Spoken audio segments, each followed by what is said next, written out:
Биз эми мындан нары республикалык көчмөндөр оюндарын жалпы өлкөбүзгө жайылтуу үчүн ар жылы ар бир региондо өткөзүүнү чечтик.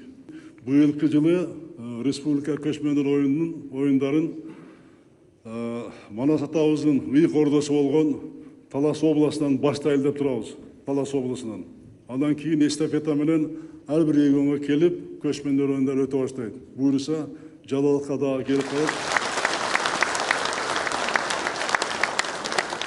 Көчмөндөр оюндарын улантышыбыз керек. Бул эми бизден 3 жол өттү.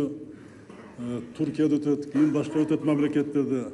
Аларга биз даяр болуш керек. Ата-бабалардын калган оюндарды биз ар дайым алдыда болушубуз керек. Ошон үчүн биз жылда өткөзүп, ошондо ата-бабадан калган оюндарыбыз өркүндөп кетет. Кийинки муундарга, жаштарга дагы биз жакшы өткөзүп беребиз анда.